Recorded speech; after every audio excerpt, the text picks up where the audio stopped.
Muy buenas noches, queridos amigos. Bienvenidos a Martes con Kardec. Hoy continuamos con el programa de relatorías de los principales libros espíritas escritos y psicografiados por espíritus o por espíritas. En este caso vamos a hacer la relatoría y enseñanza del libro Cuentos Espiritistas, y nuestra disertante va a ser una paisana de Amalia Domingo y Soler, que es nuestra hermana Antonia Rodríguez. Antonia Rodríguez va a estar o está haciendo un sacrificio grandísimo, está en la madrugada allá en Sevilla, España, y ella va a ser quien nos va a relatar este libro de Amalia Domingo y Soler. Y Antonia tiene 6 años de ser militante de la doctrina espírita, hace parte del grupo Fraternidad Espírita de Sevilla, en España. Entonces, muchas gracias, Antonia, por estar aquí. Como toda reunión espírita, vamos a iniciar con una elevación de pensamiento, para lo cual les pido que me acompañen de pensamiento y de sentimiento para elevar al Padre Celestial esta solicitud de sustentación, de inspiración, especialmente para nuestra disertante y para nosotros todos quienes vamos a ver y a escuchar esta charla en directo, y los que van a apreciarla en diferido, que puedan estas enseñanzas penetrar como semilla en terreno fértil, en nuestros corazones, en nuestras emociones, en nuestra mente, y que puedan dar frutos de luz, de paz y de amor. Muchas gracias, Señor, por tu asistencia, y nos entregamos en esta hora, que sea del mayor provecho para todos, encarnados y desencarnados, que están aquí conectados. Muchas gracias y que así sea. Que así Muchas sea. gracias, Antonia, por aceptar esta invitación. Todo un placer. La palabra es tuya. Adelante. Muchas gracias, Abel, bien hallados, y gracias por ofrecerme la oportunidad de servir. Bueno, tengo que decir lo primero, que este libro, que se llama Cuentos Espíritas, ninguno es un cuento, aunque se llama Cuentos Espíritas el libro, ninguno es un cuento de todos los relatos que vamos a ver. Ninguno es un cuento, porque todo lo que escribía Amalia eran historias reales que le contaban en primera persona o los interesados que les había ocurrido, o personas muy cercanas a ellos. Entonces, vamos allá. El primer relato se llama ¿Por qué? Amalia nos cuenta la triste vida de una mujer buena que creyó las promesas de amor de un hombre que solo pretendía aprovecharse de su inmensa fortuna, y que así lo hizo, hasta arruinarla completamente, quedando ella en la más profunda miseria, hasta un punto tal que su hijo se fue a América para no matar al padre, quedándose la madre entonces no solo en la miseria, sino además sola. Bueno, Elena, que así se llamaba, le cuenta a Amalia que había ido para pedir un favor a casa de un abogado, y que mientras le esperaba, durante más de hora y media, tuvo ocasión de ver qué lujosa y cómoda era la casa, qué risueños y juguetones eran los niños, qué saludable y amada era la abuela de todos ellos, y qué hermosa y enamorada estaba la joven esposa del famoso y rico abogado, que al llegar a su casa, lo primero que hizo fue saludar tiernamente a su mujer, satisfecho de su casa y de su vida. Elena reflexiona amargamente y le pregunta a Amalia: Amalia, ¿por qué seré tan profundamente desgraciada? Dime, ¿por qué? La miré, dice Amalia, estamos citando literalmente. La miré y no supe qué contestar, dice Amalia. Me sonreí tristemente y le dije con amarga ironía: ¿cómo quieres que yo esté más informada que tú de tus propios asuntos? ¿Ignoras que más sabe el loco en su casa que el cuerdo en la ajena? Es que yo me vuelvo loca. Hay momentos en que me falta la tierra bajo mis pies y me asfixio. Tan cargada y densa está la atmósfera que me rodea. Hoy me encuentro en una de esas crisis terribles y vengo a ver si tú sabes dónde podré hallar consuelo, le decía la amiga. Y contesta Amalia: ¿dónde? ¿Dónde me dices? En ti misma. No hay más refugio que uno mismo, porque nosotros llevamos el germen de todos los dolores y la fuente inagotable de todas las compensaciones. Esta pregunta, cargada de angustia y de dolor, todos nos la hemos hecho alguna vez. ¿Por qué? Y con frecuencia, otras más egoístas. ¿Por qué a mí? A esta pregunta respondía un profesor en la Facultad de Psicología cuando yo estudiaba. ¿Por qué a ti? ¿Y por qué no? ¿No estás tú en el mundo? ¿No le pasan estas cosas a cualquiera? Mi profesor no era espírita. En aquella época yo tampoco lo era. Pero esta respuesta nos daba un golpe de realidad. La verdad es que todo el mundo puede relatar un dolor. Todo el mundo puede relatar una traición, un sufrimiento que considera injusto. Pero si todo el mundo puede contar un dolor del alma, ¿por qué no te iba a pasar a ti? ¿Eres más que los demás? ¿Eres mejor que los otros? Esta pregunta tiene dos respuestas posibles a priori. Sí, soy mejor que los demás, o no, de hecho no soy más que otro o mejor que cualquiera. Admitir en voz alta que sí, me considero mejor que los demás, es algo que no todos tendrán el valor de hacer, pero quizás sí habrá quien lo piense. Responder o admitir que no, que de hecho no soy mejor que cualquier otro en este planeta de pruebas y expiaciones y que estoy aquí porque no tengo merecimiento para estar en un lugar mejor, es la muestra de una rara y muy poco frecuente mezcla de lucidez y humildad. De modo que la mayoría no responderemos taxativamente ni sí ni no, sino una respuesta un poco más larga y enrevesada que nos permita disimular nuestro orgullo y poder presumir de una cierta humildad, ¿no? Como decía un amigo espírita, estoy tan orgulloso de mi modestia. Pero volviendo a María, la verdad es que la mayoría de nosotros podemos decir sinceramente que ni estamos entre los grandes criminales de la humanidad, ni entre los grandes benefactores de la misma. O sea, somos como la mayoría, en cuyo caso, a la pregunta de ¿por qué me pasa esto?, parece adecuada la respuesta de aquel profesor de psicología que respondía ¿y por qué no? Pero más allá del baño de realidad, que a veces nuestro orgullo o nuestro ego necesita para desinflamarse un poco, más allá de eso podemos tener el sincero deseo de saber por qué pasan estas cosas.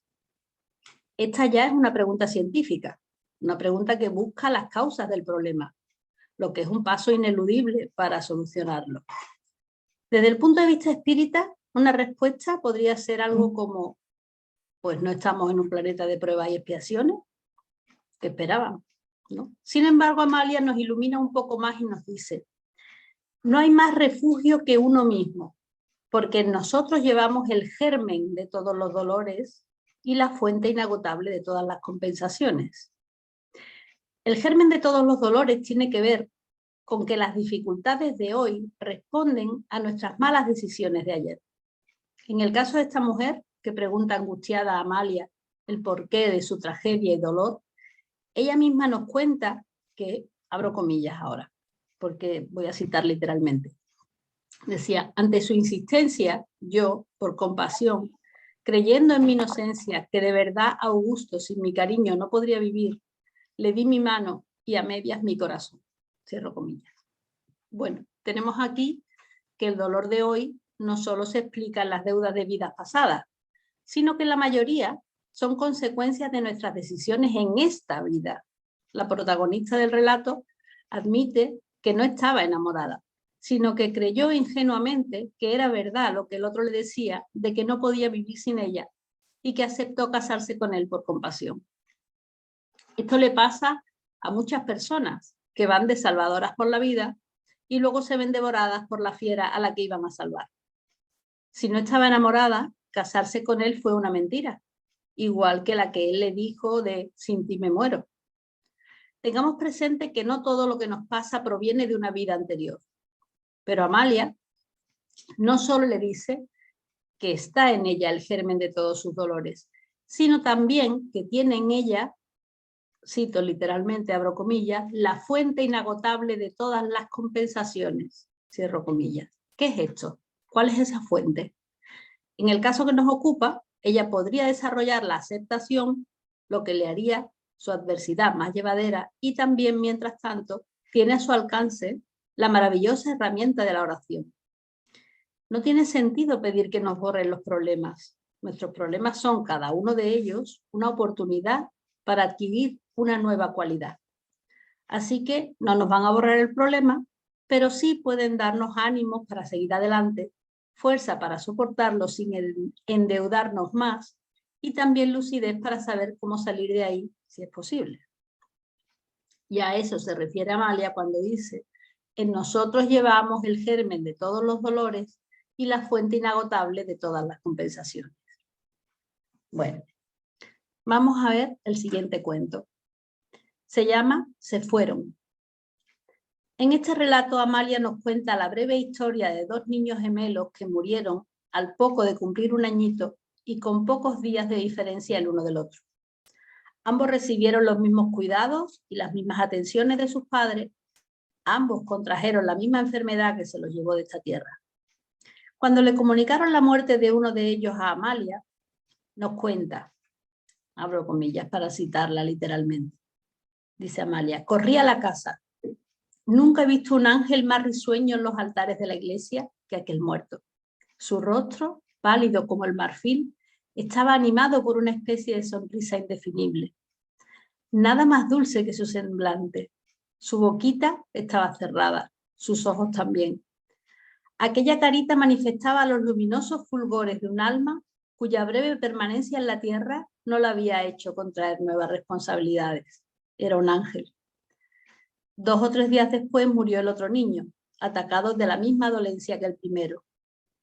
También fui a contemplar su cadáver, en cuyo semblante parecían reflejarse las amarguras de todos los mártires. Jamás he visto una boca tan dolorosamente contraída. Dijérase que de sus ojos medio cerrados iban a brotar torrentes de lágrimas, y en su espaciosa frente algunas arrugas imperceptibles habían trazado el jeroglífico del dolor. ¡Qué diferencia del uno al otro! El primero risueño y dulce, el segundo ceñudo y afligido, como dominado por el sufrimiento más acerbo. ¿Por qué el uno sonreía en su lecho mortuorio y el otro mostraba la mayor amargura? Se leía toda una historia en la dulcísima sonrisa de uno y en la expresión dolorosísima del otro.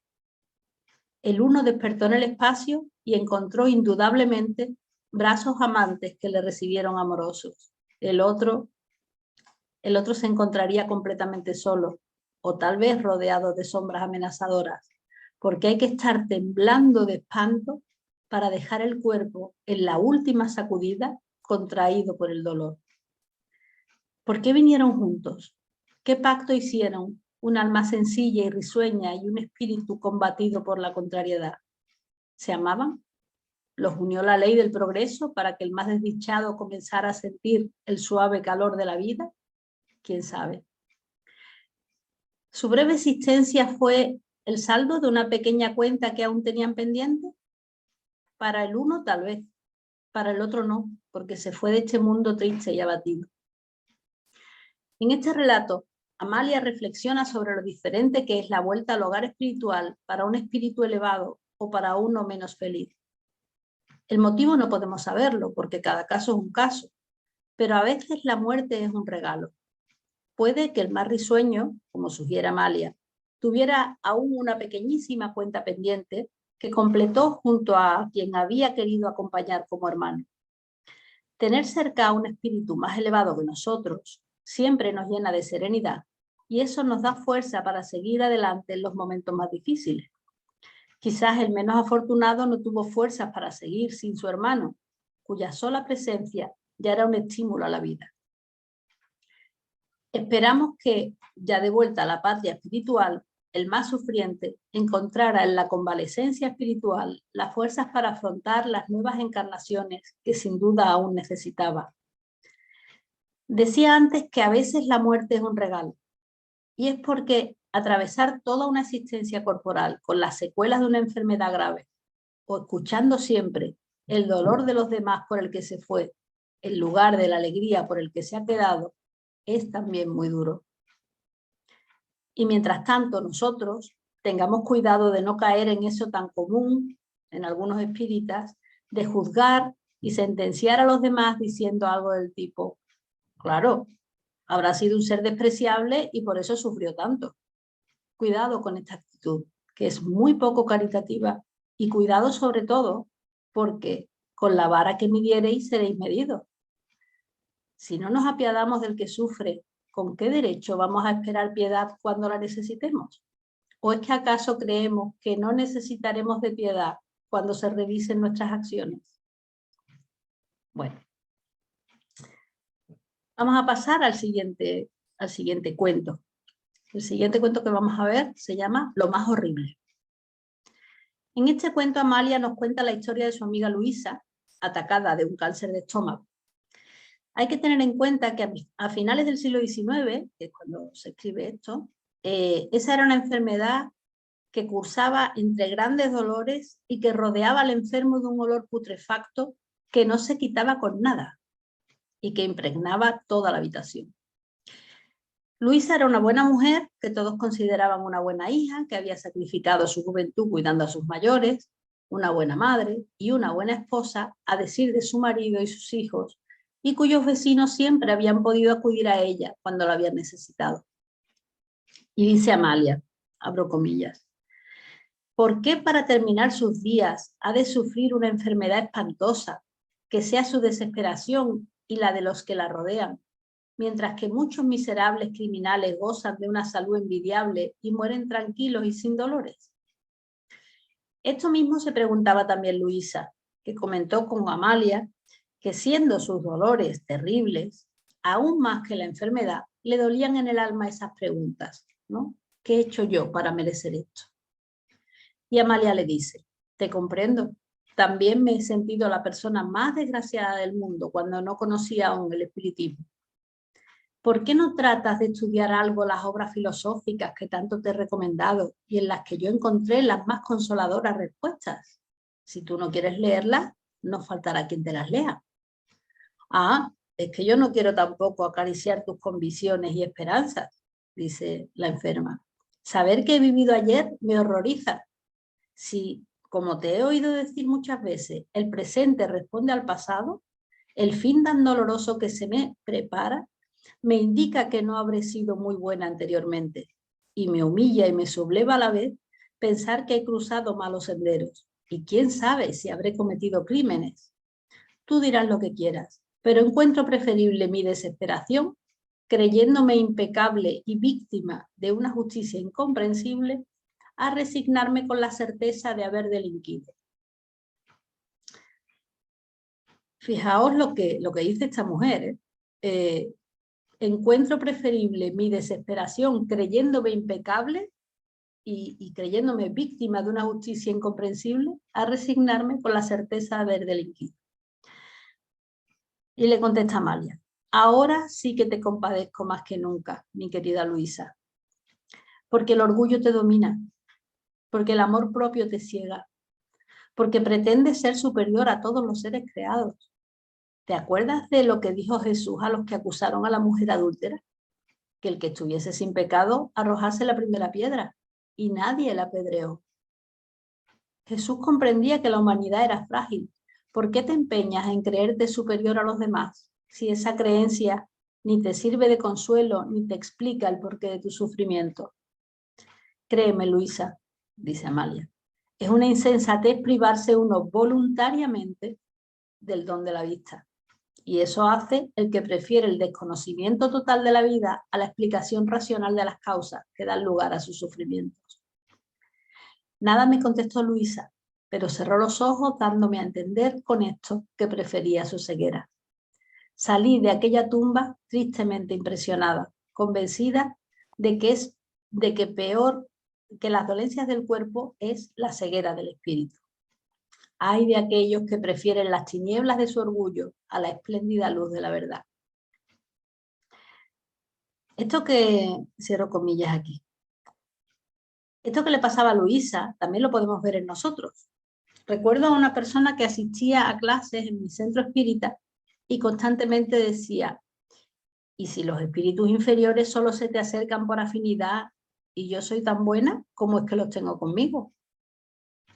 no lo entendía ella, le daba muchas vueltas y lo preguntaba muchas veces.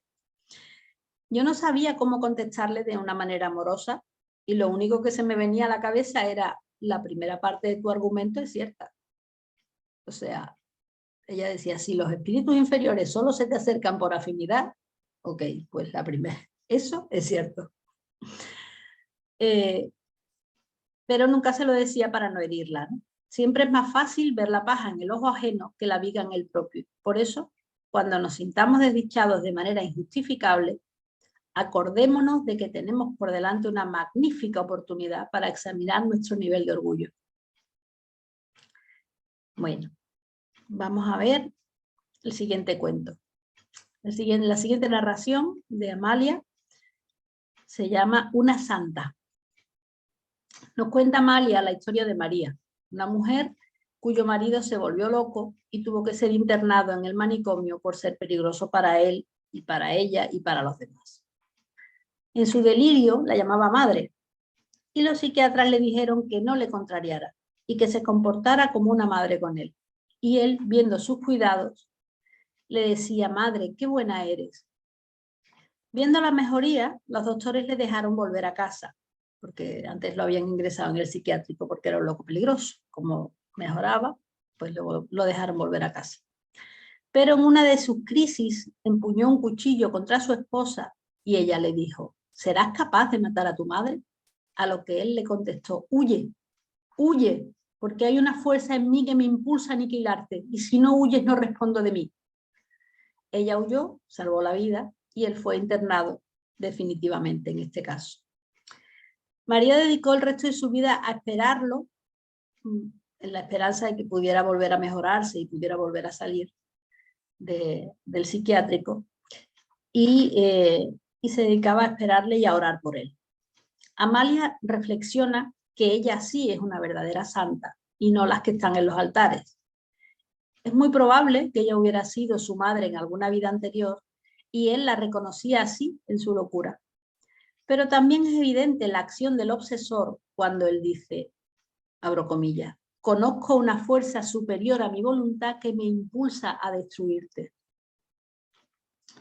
No sabemos qué historia comparte esta pareja en vidas anteriores, pero la entrega de ella, hasta en los momentos más graves, nos habla de una relación de amor que dura varias encarnaciones, en las que ella, en esta ocasión, quiso acompañarle en la prueba durísima de la locura. Así es el amor. Los espíritus que aman no se arredran ante las duras pruebas de los seres amados. Si tenemos algún familiar difícil, hay que reflexionar. ¿Nos habremos pedido la prueba de la cercanía con este familiar para favorecer una reconciliación que está pendiente? ¿Habremos pedido una nueva oportunidad para resolver con esta persona pasados errores? ¿Cómo estamos llevando esta prueba? Bueno, pues dejamos esta reflexión para que cada uno la hagamos interiormente y vamos a pasar al siguiente cuento. Se llama Dos niños. Amalia nos cuenta la historia de dos niños, uno risueño y feliz, que le echaba los bracitos a cualquier persona que le hiciera una carantoña y que llegó en brazos de su orgulloso padre al gabinete de Amalia, junto con el amor de sus amores y feliz madre de aquel angelote. El padre del niño le contaba ilusionado a Amalia que se iban a Filipinas para buscar una mejor vida para él y los suyos, y venían a despedirse de ella. También estaban en el gabinete otro trío compuesto de madre, hija y nieto, en donde la infelicidad del pobre grupo invadía incluso el ánimo del niñito, que no respondió ni con un gesto a los besos que le dio el otro bebé. La madre del niño triste decía: mi hijo siempre está triste. Es como si supiera que su padre no le quiso reconocer y que mi deshonra le acompañará siempre. Pobre hijo mío. Amalia se dirigió al niño y le habló como si fuera un adulto y como si el niño pudiera entenderla, y le dijo: ¿qué has hecho ayer que tampoco has merecido hoy? El niño me miró sonriéndose y balbuceó muchas palabras, muchas, accionando y gesticulando animadamente. Su madre me aseguró que nunca la había visto tan risueño y expansivo. Yo le hablaba como si el niño pudiera entenderme y le decía, mira, si tu padre te ha negado su apellido, es necesario que tú te conquistes otro más ilustre que el nobilísimo de tu padre. Cuando nada se posee en la tierra, es cuando el espíritu ha de conquistarlo todo con su inteligencia y su virtud. Como si mis pensamientos llegaran a su alma, el niño me contestaba balbuceando palabras intraducibles. ¿Quién sabe lo que él me diría? Lo cierto es que su rostro se animaba y en sus labios se dibujaba dulcísima sonrisa. Y yo continuaba diciéndole, sí, hijo mío, acaso tengas una larga historia, todos la tenemos, todos. Las primeras líneas del capítulo que has venido a escribir en esta existencia son bien tristes. No hay nada más amargo que no encontrar al nacer un hogar tranquilo y una familia honrada, no poder llevar el apellido de un padre y recibir en cambio, por bautismo, el llanto de una madre abandonada, arrepentida y desolada. Así has nacido tú, pobre criatura, víctima de la crueldad de un hombre y de la injusticia social que hace pesar sobre las víctimas la infamia que debería caer sobre el verdugo. Eres amado, pero a nadie has alegrado con tu venida. Has entrado en este mundo huérfano. Tú tienes que creártelo todo, nombre, familia y posición. A tu padre no le preocupa ni tu educación ni tu porvenir. Tú has de procurártelo todo. Pero el progreso no cierra a nadie sus caminos. Para él no hay desheredados. Y son tantos más gloriosos los fines del hombre que se lo gana todo por sus virtudes y personal trabajo, cuanto más humildes y procelosos fueron sus principios. Nuestra misión humana es salir del barro y remontar el vuelo. En su inteligencia y en su sentimiento tiene el hombre todos los elementos de su felicidad. Son las alas con las que ha de remontarse a los cielos inmortales de la gloria. Son las riquezas de que hablaba Jesús, que ni el orín ni la polilla los consume, ni los ladrones las desentierran y las roban. Sé bueno para ser justo, sé sabio para ser grande.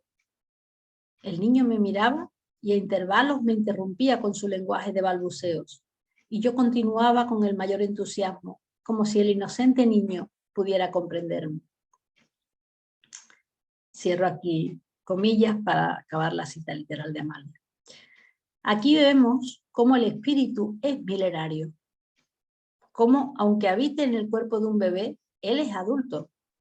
Cuando Amalia le pregunta ¿qué has hecho ayer para merecer tan poco hoy?, el niño le responde. El espíritu ha comprendido la pregunta y quiere comunicarse con Amalia, y lo hace. La madre se sorprende de verle tan hablador como nunca le ha visto, y aunque sus balbuceos no nos permitan entenderle, él sí nos entiende a nosotros. Tengamos esto presente cuando hablemos delante de un bebé o cuando hablemos delante de un enfermo en coma. El espíritu no está en coma. El espíritu no es un bebé. Es un espíritu con una larga historia detrás de él. Y nosotros tenemos la responsabilidad de no agredirle con pensamientos y conversaciones que no tendríamos delante de él si supiéramos que nos entiende. Bueno. Vamos a pasar al siguiente cuento, que se llama La compasión. En este relato sobre la compasión, Amalia nos cuenta la historia de un viejo labrador que andando por el campo encontró a un hombre poniendo grandes panes sobre una especie de trípode en diversos puntos de las lindes de su finca. Cito literalmente a Amalia a partir de aquí porque su elocuencia es difícil de resumir. Entonces abro comillas y dice: ¿para quién son estos panes?, preguntó. Para los que roban por hambre. ¿Y cree usted que se contentarán los ladrones con ese pan? Mucho me temo que esa precaución sea inútil. Con uno que se contente, me doy por satisfecho. ¿Usted sabe lo que vale un hombre? Un hombre es una mina de oro, y no hay ingeniero que pueda contar con exactitud matemática los filones que encierra. Yo lo sé por mí mismo. Aquí, donde usted me ve, que soy el más rico hacendado de esta comarca, cuando muchacho estaba en la mayor miseria. Murieron mis padres, mis hermanos tiraron cada uno por su lado y yo me quedé sin oficio ni beneficio. Sin saber qué hacer de mi persona, me dediqué a trabajar. Pero pronto las angustias del hambre me empujaron a toda clase de vicios. Comencé por robar aves de corral, frutas, leña, grano. Y como en la pendiente del mal, dado el primer paso, se desciende rápidamente hasta llegar al fondo del abismo, me reuní con otros muchachos de mal vivir y concertamos un asalto en toda regla a un cortijo, cuyos dueños tenían fama de ser muy ricos. Por la tarde fui a recorrer el terreno, a reconocer el terreno, y vi que el amo, ayudado de algunos mozos de labranza, colocaba panes y jarras de vino en distintos sitios. Y pregunté lo mismo que usted ahora, y me dijo el amo: si alguien merece compasión en este mundo, son los malhechores. No todos son perversos ni malos de remate. Los primeros pasos en la senda del crimen se dan a veces a impulsos del hambre. Y si entre los muchos bandoleros que rondan mi morada hay algún infeliz que se siente acosado por esa fiera sanguinaria que se llama necesidad y puede acallar las exigencias del hambre, quién sabe si en los instantes que se detiene a saciar su apetito, un buen propósito de enmienda le separará del camino que le conduce al patíbulo. Me inspiran tanta compasión los criminales. Trabajan más, mucho más que los hombres honrados, y obtienen a cambio grilletes para sus tobillos o una muerte vergonzosa. Yo me guardo de los malhechores no solo por el mal que puedan hacerme, sino por la compasión que me inspiran, pues siempre ellos saldrán más perjudicados que yo. Mi muerte sería profundamente sentida y la suya celebrada con público regocijo. Las palabras de aquel hombre me impresionaron de tal modo que sin poderme contener le dije: quisiera hablar a solas con usted. Hizo una señal a los trabajadores y estos se alejaron sin perdernos de vista. Y entonces le confesé todos mis pecados y concluí por decirle: ¿la compasión que siente usted por los criminales la quiere ejercer conmigo? Desde aquella tarde formé parte de su numerosa familia, pues aquel hombre trataba a todos sus trabajadores como si fueran deudos o allegados. A él debí entrar en la buena senda, y su compasión por los débiles apartó a muchos desdichados del camino del crimen. Él me hizo un hombre, me instruyó, una de sus hijas fue más tarde mi esposa y la madre de mis hijos. Y poco antes de morir, mi protector me llamó para decirme: que no te olvides nunca de imitarme, compadece a los que roban por hambre. Acuérdate de que la compasión es un amor superior a todos los amores.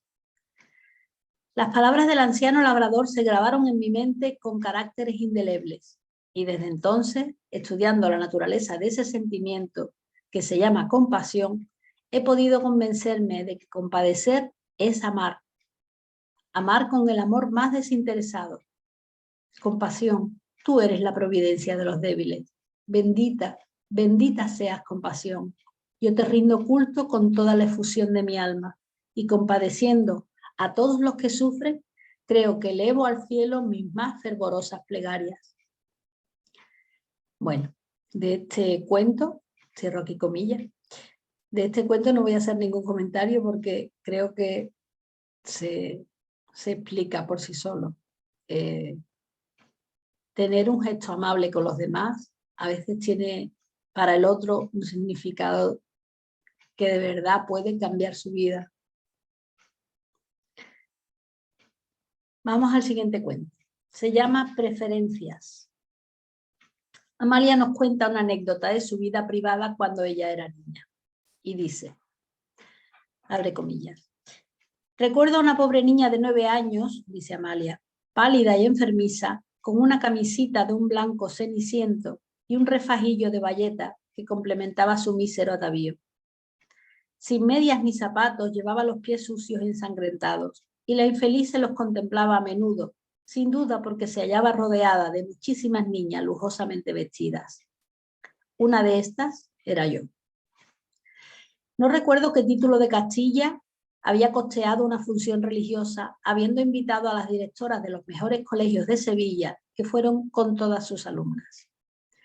Llenóse el templo de niñas vestidas de sedas y encajes, con zapatitos de raso y sombreros bellísimos, adornados, unos con plumas y otros con flores.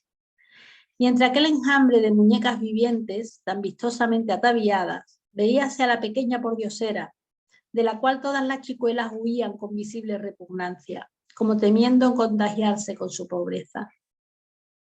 La inocente mendiga, viendo que huían de ella, se acercaba con más insistencia a todas y mirándolas con cierto asombro les iba diciendo: «Dame una limosnita, por amor de Dios». Cuando se acercó a mí, dice Amalia, instintivamente hice el mismo movimiento de repulsión que las demás. Lo notó mi madre y me dijo en tono de reconvención: «¿Por qué huyes de esa pobre criatura? Bastante desgracia tiene con haber nacido en la miseria». «¿Y por qué ha nacido pobre, mamá?» «Porque Dios la habrá querido así». ¿Dios? ¿Dios quiere que algunos de sus hijos estén de más en todas partes? Pues es un padre muy malo, pobrecilla. Tiene razón, madre mía. Esta niña es muy digna de compasión. No sabía yo que Dios tenía preferidos. Y desde aquel día, contaría yo unos 11 años, dice Amalia, desde aquel día abjuró mi alma la religión católica, pues no podía admitir un Dios que hiciera nacer niños pobres que fuesen despreciados por los niños ricos. Las preferencias divinas de los llamados, los elegidos, los predestinados, de los ángeles y de todos los seres que nada más que porque sí eran superiores a los demás, la rechazó mi espíritu con toda la energía de su voluntad. Cierra comillas. En esta anécdota personal de Amalia vemos como el sentido común, el buen sentido, que se decía en la época de Kardec, alejan a Amalia de una fe dogmática y sin sentido. Por eso muchas personas de buena fe rechazan las religiones, porque no es posible entender que Dios sea bueno si tiene preferidos, si discrimina a unos de otros solo porque sí. Y esa es la gran base del espiritismo. No necesitamos creer cosas imposibles, ni comulgar con ruedas de molino. Dios es comprensible y se le puede comprender, y su justicia es una evidencia cuando conoces la verdad. Por eso Jesús decía: conoceréis la verdad y la verdad os hará libre. La fe razonada es la única que permite al ser humano creer en Dios sin renunciar a su más precioso regalo, la capacidad de razonar. Amalia, en la segunda parte de este cuento, amplía su reflexión a cuánto daño hace también dentro de la familia los favoritismos en los que un hijo se ve favorecido sobre otro. Si Dios no tiene favoritos entre sus hijos, tampoco debemos tenerlos los que, habiendo asumido la responsabilidad de una familia como padres o madres, tenemos el encargo de almas respecto de nuestros hijos, pues adquirimos pesadas responsabilidades por las que deberemos responder en su momento.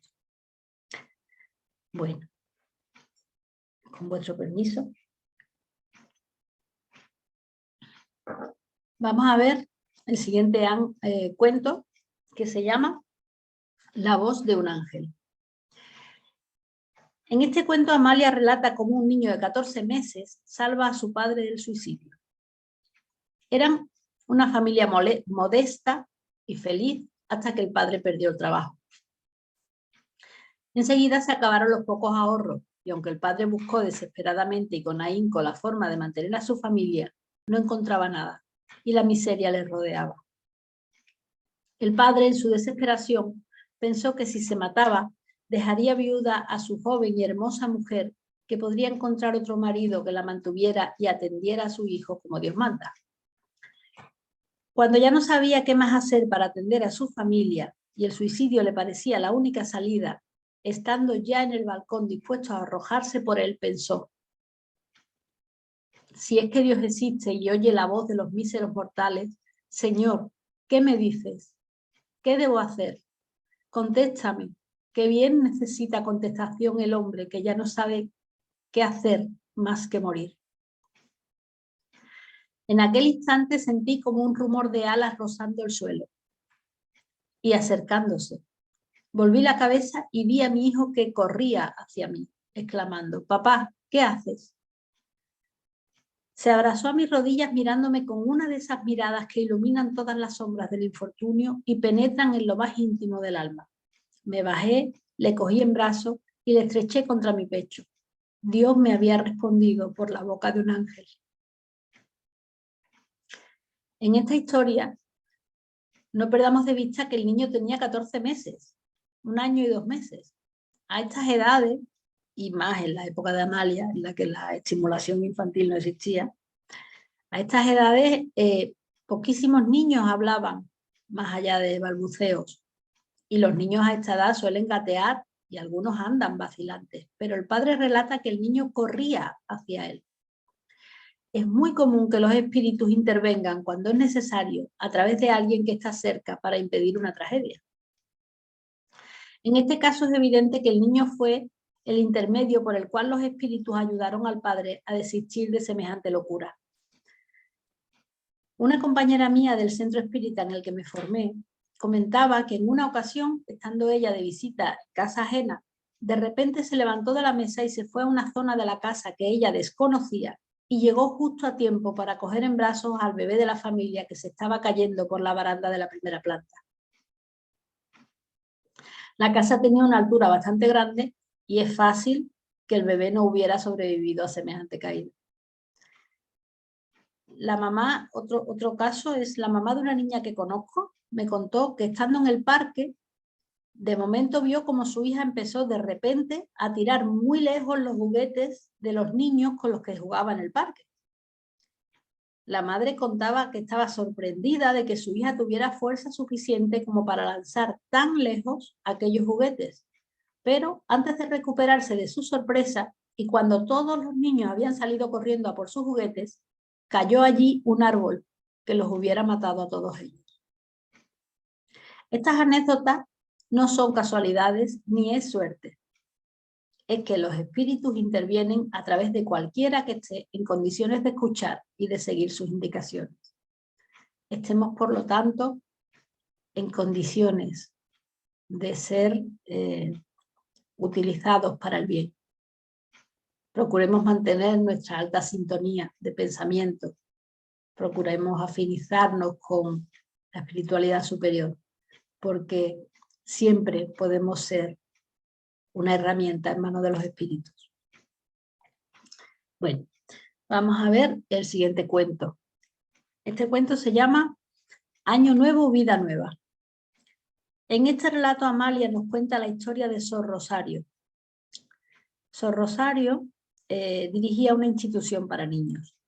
La religiosa le cuenta a Amalia que cuando iba a casarse con su primo Felipe, en las semanas previas a la boda, su madre le decía siempre, Año Nuevo, Vida Nueva, porque la boda estaba fijada para el Año Nuevo. Pero un día antes de la ceremonia nupcial, el novio enfermó súbitamente y murió. Y ella abandonó la vida de la corte y entró en un convento. Y reflexionaba que cuánta verdad había en aquello de Año Nuevo, Vida Nueva. La Madre Superiora les cuenta, Sor Rosario era la Madre Superiora del convento, la Madre Superiora les cuenta cuánto se acuerda de un niño, voy a abrir comillas para citarla literalmente, a quien yo quise con toda mi alma, dice Sor Rosario. Y si los muertos resucitaran, dirían que este es aquel, decía señalando a un niño de los que vivían allí en el asilo. ¿Y hace mucho que murió el que usted recuerda? Le pregunta Amalia. 6 años. ¿Quién sabe si es el mismo? Todo pudiera ser, aunque si usted lo lleva fotografiado en su mente, natural me parece que en todas partes lo vea reproducido, que los muertos siempre viven en la memoria de aquellos que lo supieron querer. Sor Rosario me miró fijamente, dice Amalia, dio algunas órdenes a 2 monjas y volvimos a su aposento. Nos sentamos y ella, acercándose a mi lado, me dijo en voz apenas perceptible, ¿usted cree que los muertos viven? Sí, señora. ¿De verdad lo cree usted? Sí, señora, que lo creo. Y usted, que tiene cara de ser muy entendida, me parece que lo cree también. Rosario me miró y sus ojos me dijeron que sí creía, pero sus labios dieron paso a estas palabras de rutina. No, yo creo que los muertos no resucitan hasta que llega el día del juicio final. Bueno, dice Amalia, dejemos a los muertos y hablemos de los vivos. Usted me ha prometido contarnos algo de su vida y milagros y espero su interesante narración. Y cuenta la Madre Superiora. Dice, era el primer día del año 60 y me tocó estar de guardia en el torno. Este dio la vuelta y recogí a un niño hermosísimo. El torno, como sabéis, en los conventos que son de clausura, donde las monjas no pueden salir ni tener contacto con el exterior, hay una puertecita que es giratoria pequeña, que es como una ventanita con una bandeja que da la vuelta, y entonces allí tú pones lo que sea tenga que entrar en el convento, sea alimentos o ropa o lo que sea, documentación, cualquier cosa, la pones en el torno, da la vuelta y así lo coge la monja que esté en el torno, guardando la clausura. Quiero decir, ellas no salen, no tienen contacto con nadie, si son de clausura. Por eso tienen el torno solamente para los conventos de clausura, porque las demás pueden salir a comprar o donde tengan que ir.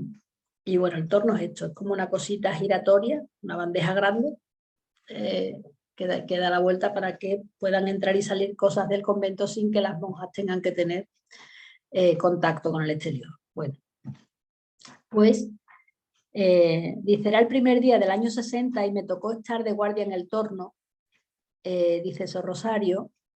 El torno dio la vuelta y recogía a un niño hermosísimo, muy bien vestidito, y entre las fajas traía un papel escrito y un pedazo de cinta de la Virgen de Regla. ¿Y qué decía el papel?, pregunta Amalia. Que le pusieran al niño Felipe y que se guardase toda la ropa que traía puesta y el pedazo de cinta hasta que los padres pudieran presentar la otra mitad para recoger en sus brazos el fruto de un amor desventurado. Yo no puedo explicarle lo que sentía al ver a aquel niño, pero lo estreché contra mi pecho y desde aquel día fui casi feliz.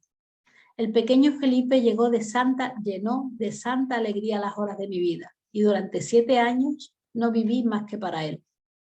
No puedo imaginarse usted qué inteligencia tan desarrollada tenía. A los 5 años leía admirablemente y a los 6 escribía con rara perfección. Tenía una conversación tan amena que a todos los de la casa nos traía encantados. No era yo sola la que le quería, no. Era tan simpático, tan entendido, que al oírle nadie hubiera dicho que quien hablaba era un niño. El día que cumplió 6 años, que era el día 1 de enero, me decía él: Madre Rosario, ¿por qué dicen las otras madres año nuevo, vida nueva, si hoy hacemos lo mismo que ayer? Para ti será vida nueva, le decía yo, si este año eres mejor que el pasado. Esa es la vida nueva. ¿Y no hay más vida que esta?, me preguntaba Felipe. Sí, la del cielo, la del infierno y la del purgatorio. No digo esas, replicaba el niño. Otra tierra, otro mundo, otro planeta, digo yo. No sabía qué contestación darle. Y pasó otro año en el cual, demasiado egoísta en mi cariño, pedía a Dios constantemente que no aparecieran los padres de Felipe. Quería yo tanto a aquel niño que estaba decidida a hacerle feliz. Y sabía que mi familia haría por él todo lo que yo quisiera. Ya le veía con su título de marqués, ocupando los primeros puestos del Estado. A mediados del 67, mi protegido comenzó a palidecer y a tener sueños extraordinarios, porque me decía muchas mañanas: Madre Rosario, hay otra tierra, yo la he visto esta noche. Hay otros hombres con unos vestidos que brillan como los rayos del sol, y me han dicho que me iré con ellos, que para año nuevo, vida nueva. Yo me estremecía al oír aquellas palabras y conseguí llevarme a Felipe a una casa de campo, porque decían los médicos que viviendo al pie de la sierra, el aire puro de las montañas le sería muy beneficioso. Otra hermana y yo nos fuimos con Felipe a una finca, pero el niño se fue enflaqueciendo, teniendo casi todas las noches sueños verdaderamente proféticos, diciéndonos de continuo: ¡ay, Madre Rosario, qué triste es esta tierra! Si viera usted qué hermosa es la que veo de noche, hay tantas flores, el cielo tiene todos los colores del arco iris. Qué ganas tengo de que llegue el día de Año Nuevo para empezar mi vida nueva. Me han dicho que me iré pronto, muy pronto. Al oírle se me desgarraba el corazón y sin saber por qué tenía un miedo de que llegase el día de Año Nuevo que no se lo puede usted imaginar. Al fin llegó la fecha fatal. Felipe hacía 10 días que no se levantaba de la cama y aquel día me daba tal horror verle acostado que le dije: mira, te voy a vestir. Sí, sí, dijo el niño sonriéndose, vístame, Madre Rosario, que año nuevo, vida nueva. Le vestí, le senté en una sillita baja y yo detrás de él en una alta. Comencé a peinarlo, que tenía un cabello hermosísimo. Se me enredó un poco el peine y le dije, ¿te he hecho daño, Felipe? No, contestó con una voz muy rara. Yo sentí un estremecimiento.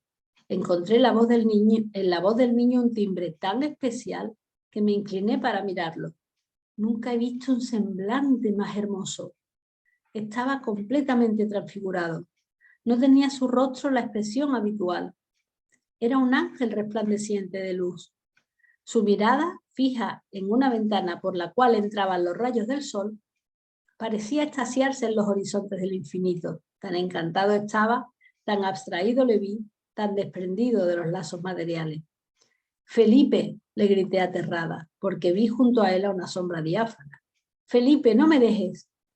El niño, al oír mi voz, que era un grito del alma, se estremeció y su espíritu volvió a tierra, por decirlo así.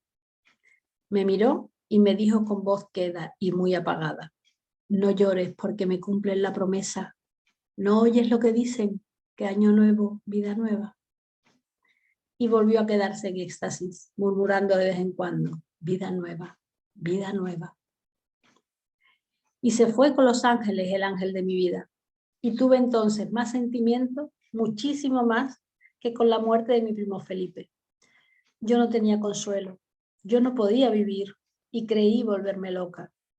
Cuánto sufrí y sufro todavía al recordar aquellos inolvidables momentos. En todos los otros niños veo a Felipe.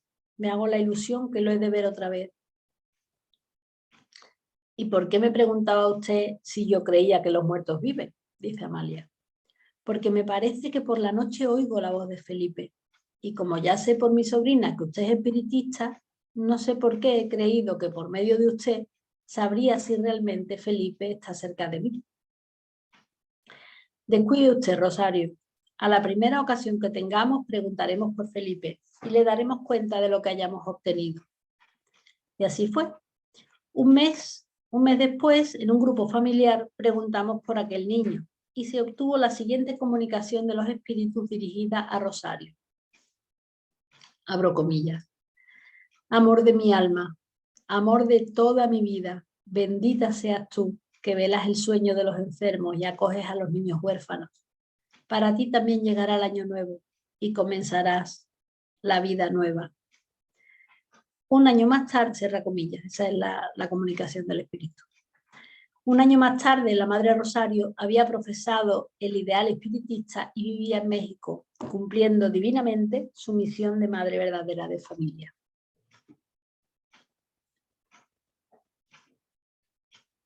En este relato encontramos muchos fenómenos que los espíritas sabemos que son comunes, pero que le llaman la atención a la persona. Primero, hay una constante repetición y aviso de que año nuevo, vida nueva. Y de hecho, todos los acontecimientos importantes de la vida de esta mujer suceden en año nuevo. Lógicamente, esto no es casualidad, porque las casualidades no existen. Pero como el tiempo es relativo y no existe en todas partes igual, en realidad que algo ocurra en una fecha u otra es secundario. Lo importante no es la fecha, sino el suceso. No obstante, en el caso de Rosario, esta fecha parece tener una especial importancia, y eso, más que una planificación desde el ámbito espiritual, que podría ser perfectamente, yo creo que más bien da cuenta de otra verdad que las enseñanzas espíritas nos revelan, y es la facultad creadora del pensamiento. Por eso dicen algunos que creer es crear. Indudablemente la fecha de la vuelta al mundo espiritual de Felipe, el prometido de nuestra protagonista, estaba prevista, como lo están todos los grandes eventos del espíritu. Y ese es el motivo por el que a Rosario le avisaban, entre comillas, le avisaban de que iba a sufrir un cambio importantísimo en su vida. Cuando los eventos que van a ocurrir en nuestra existencia pueden desestabilizarnos mucho, y si hay merecimiento para ello, la espiritualidad superior nos avisa para que nos vayamos haciendo la idea y no entremos en shock. Por eso a Rosario le decían todo el rato eso que resonaba en ella tan grandemente: año nuevo, vida nueva.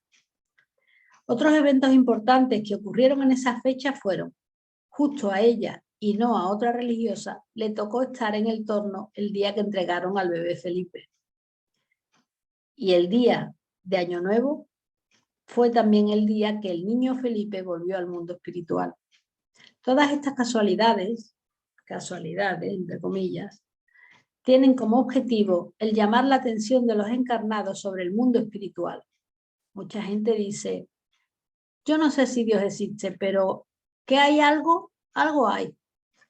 Esta creencia inconsciente se alimenta de muchas formas por parte de la espiritualidad superior y las llamadas casualidades, y en este caso sincronías, son una de ellas, una de esas formas que tiene la espiritualidad superior de avisarnos.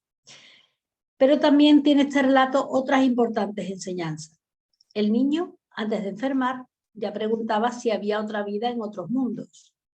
La religiosa le contestaba según los dogmas de la iglesia, como corresponde a una religiosa. Pero el niño insistía en que no se refería a eso. Esta es otra de las maneras que tiene la espiritualidad superior de abrirnos a la verdad espiritual, planteándonos reflexiones que nos traen personas muy amadas para nosotros. De esa forma se asegura nuestra atención. Pero el niño no solo sirvió para que Rosario se fuera abriendo a la idea de nuevos mundos, nuevos planetas y nuevas vidas. Una vez conseguido esto, la atención de Rosario sobre ese tema, el niño empezó a confirmar la información a través de los sueños. La mediunidad mediante el sueño es una de las que poseemos todas las personas en el planeta, incluso los que dicen que no son médiums. Pues a través de la mediunidad por el sueño, el niño describía cómo era ese lugar espiritual al que iba cuando dormía. Y es cierto, los espíritus que visitan esferas superiores las describen llenas de luz y armonía, y en comparación con ellas, qué triste es volver a la tierra. Recuerdo que de pequeña me pasaba eso, que iba a un lugar divino que yo estaba convencida en mi ignorancia de que era el cielo, y cuando volvía todo me parecía tan cutre que solo quería volver. Y por eso nunca le he temido a la muerte. Siempre he tenido más bien anhelo de ella. Bueno, dejando esta anécdota personal mía. El niño también describe hombres con unos vestidos que brillan como los rayos del sol, dice el niño. Se refiere claramente a periespíritus luminosos, como nos enseña la ciencia espírita. También vemos otro fenómeno que el espiritismo desvela y explica, sacándolo de la esfera de lo fantástico o ilusorio. Momentos antes de su desencarnación, cuando la Madre Superiora peina al niño y le pregunta, ¿te he hecho daño?, el niño contesta con una voz que no era la suya. La monja, sorprendida, quiere verle y le encuentra completamente transfigurado. La transfiguración durante el proceso de desencarnación no es nada extraña, es un fenómeno que la ciencia espírita nos explica y aclara cómo y por qué se produce. Así que os recomiendo el estudio. Vamos a pasar al cuento 18, pero con vuestro permiso. Un muchito de agua. En este relato Amalia nos cuenta la historia que el conde de G le refirió sobre Mercedes. Cecilia, hija del conde, que era medium, también había visto junto al conde a Mercedes. Y Amalia le pregunta, ¿esa Mercedes es alguna hija de usted que murió acaso? No, no era mi hija. Pero Cecilia la ha visto con frecuencia, dice el conde. En particular cuando estoy enfermo, ya que ella se constituye en mi enfermera porque mi hija es un espíritu muy bueno y me quiere mucho. Más de una vez la he visto temblar y abrazarse a mí diciendo, ay papá, ¿qué es eso? ¿No lo ves? ¿El qué? Le he dicho yo. Que aquí hay una niña que te acaricia. Es tan bonita. Y yo le he preguntado a las señas de aquella niña y me ha descrito exactamente la figura de Mercedes. ¿Y esa Mercedes era hija de algunos amigos de usted? Pregunta Amalia. No, no, dijo el conde vivamente. Mercedes fue un ángel que pasó por la tierra. Es un episodio de mi historia que no le he contado a nadie. Hoy no sé por qué he pronunciado su nombre delante de ustedes. Y contesta Amalia. Esto es sin duda porque debe haber llegado la ocasión propicia de que usted cuente algo de su vida. Todo puede ser. Usted, Amalia, que del vuelo de un pájaro forma una historia, es la más apta para mis confidencias, pues estoy seguro de que aprovechará mi relación sin perder el más leve detalle. Pues si usted me autoriza para ello, claro que sí, dice Amalia. Sí que la autorizo. Se trata de un caso que puede dar alguna enseñanza sobre las simpatías o la atracción de los espíritus en sucesivas existencias. Comienzo.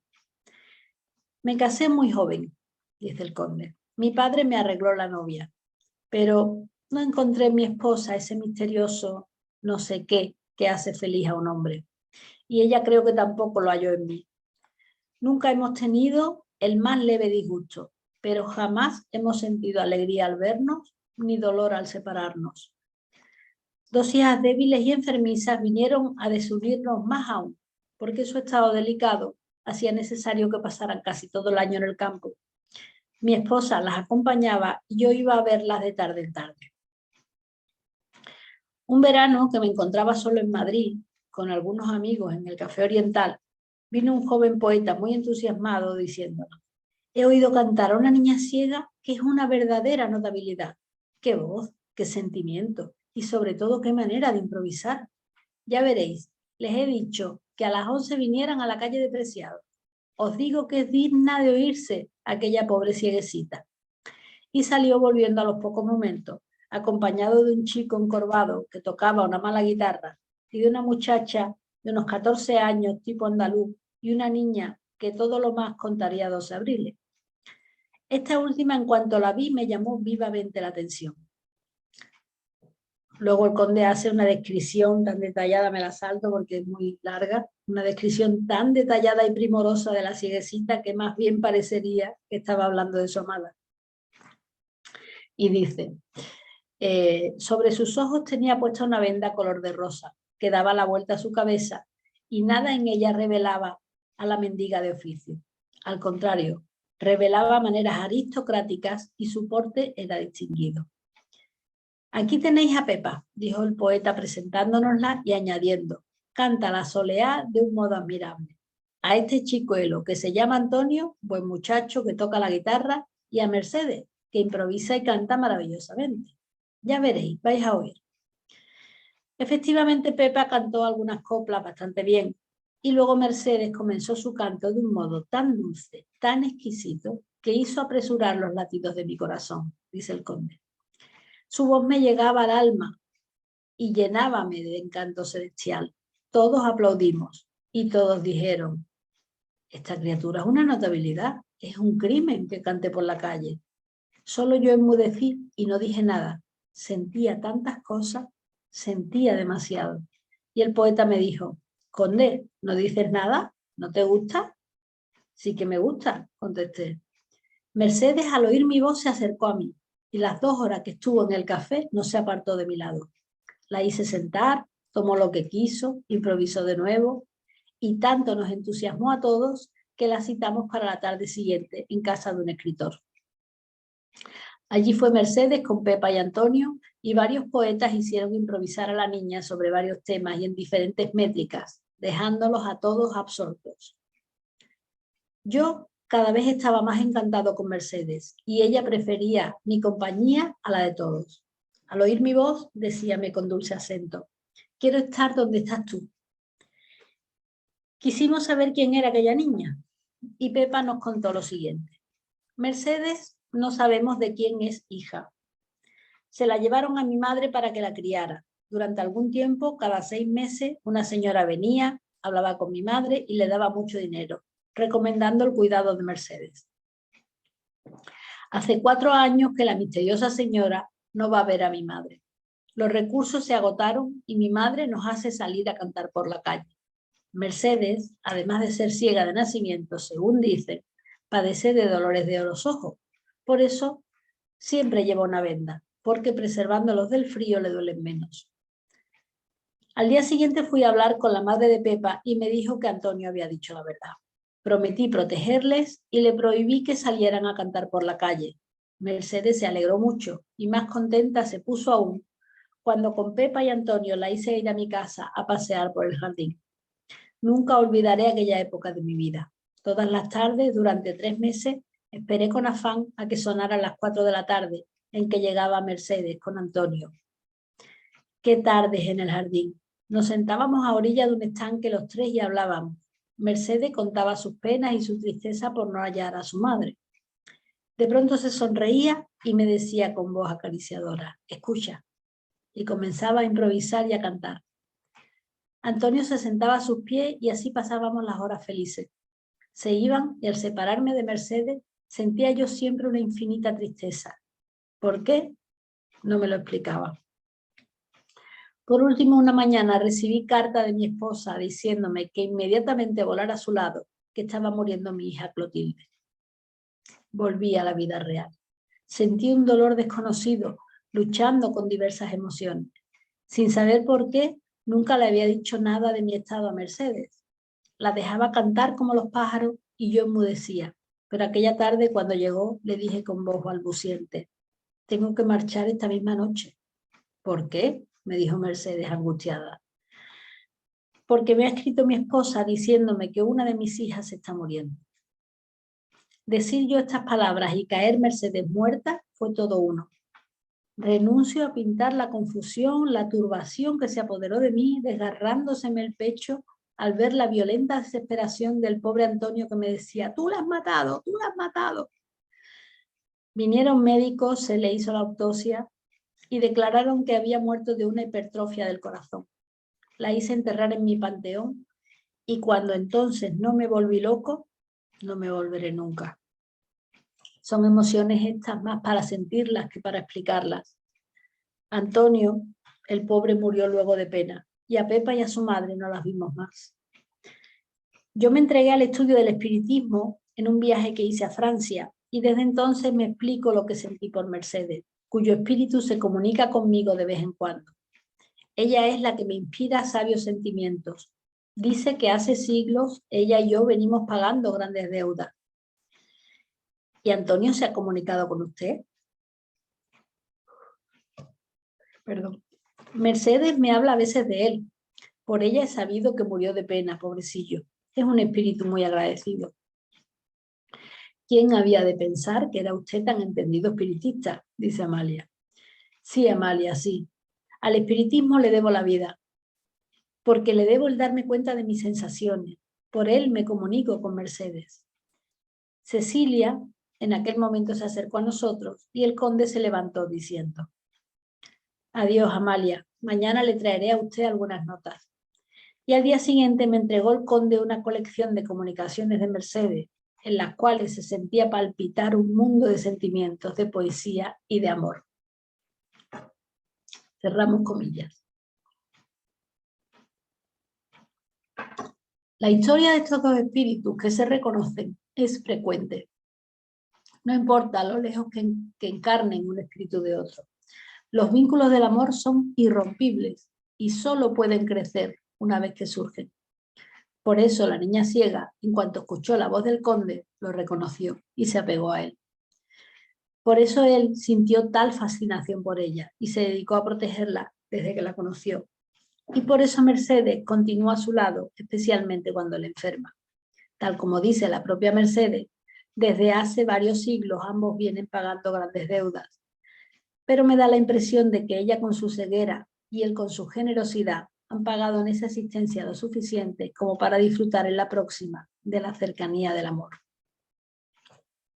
Nuestros espíritus simpáticos, siempre que sus obligaciones se lo permiten, vuelan a nuestro lado, pues como hemos dicho antes, los lazos del amor, una vez que surgen, solo pueden crecer.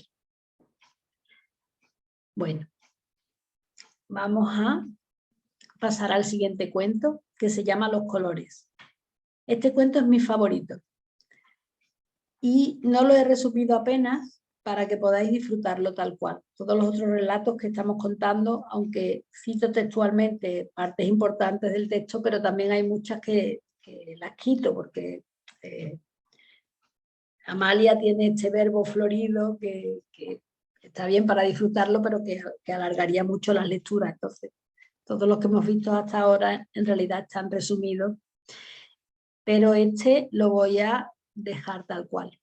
porque merece la pena hasta la última coma, en mi modesta opinión. Y dice así: hallándome una tarde en un hermoso jardín, me sorprendió con su agradable visita una joven ciega de la cual ya me había ocupado en otros artículos, porque como sabéis, Amalia escribía artículos para diversas publicaciones, ¿no? En España y en Iberoamérica.